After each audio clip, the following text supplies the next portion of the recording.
around. But is there any equipment that will solve the problem? So a good example is the majority of the referrals that we get are around bathing. So we'll look at, if we put a bath lifter in, so that's like a electric kind of chair thing that sits in the bath and will take the person up and down into the bath. And again, with that bit of equipment, people are often independent. So that's the kind of second line in our defence in terms of solutions. If that doesn't work, then we'll think, okay, right, is there some adaptations that we can do to your home that will get you independent? So if we just flick onto the next slide, because I've gone into a bit more detail. So as an occupational therapist, we'll work with our home improvement agency colleagues to look at how we can adapt a person's home to get them independent. And there's a few ways in which we're adapting the home. So we may be adapting the home to actually remove the barrier. So a good example, so I live in, as I say, I live in West Yorkshire, as you can probably tell by my accent, and I live in Haworth, and topographically we're in a very hilly area. So we've got a number of properties where steps are a real issue for older people, where their mobility isn't as good because of, say, arthritis. So often steps are those barriers. So what we can do is we can work with our home improvement agency colleagues to look at, say, perhaps designing a ramp. So we're removing that physical barrier. So that's one way we can adapt the environment to make it more usable and accessible. One of the main issues around people having difficulties performing everyday activities is just that need for space. So if you think about older people that are then prescribed like a Zimmer frame, to use a Zimmer frame, you actually need quite a lot of space.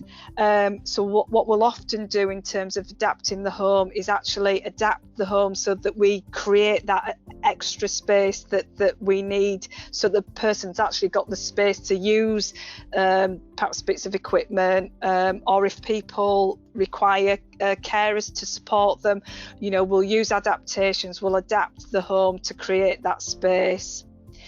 The other thing that we'll do, and we commonly do, is we'll actually add features to that person's home environment to make that environment more usable. And David's already mentioned this. So in terms of minor features that we add, it's things like grab rails, stair rails, those types of adaptations. More major adaptations that we might add to a person's homes are things like the common adaptations and things like ramps, stair lift and level access showers.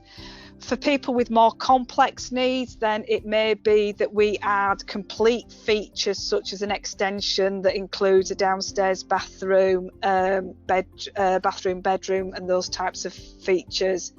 So hopefully that gives you a bit of an understanding in terms of the kind of three ways in which we use adaptations to improve that person's home.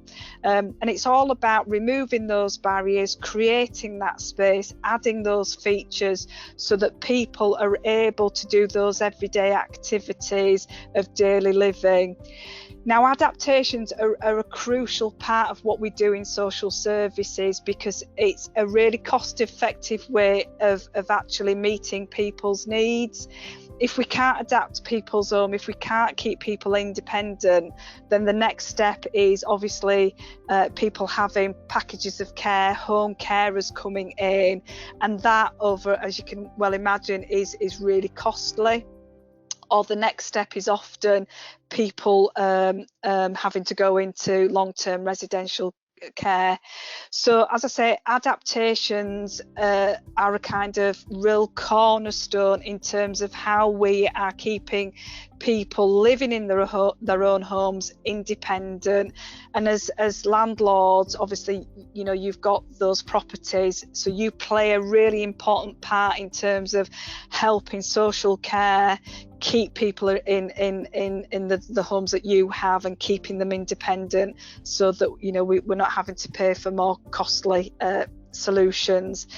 I won't go too much because obviously David's provided a really comprehensive discussion around the different ways in which we look at funding adaptations. So David's already taking you through the Disabled Facilities Grant, and as I say, any minor adaptations under £1,000, as I say, in some other local authorities it's slightly higher, and that's free of charge to the tenants.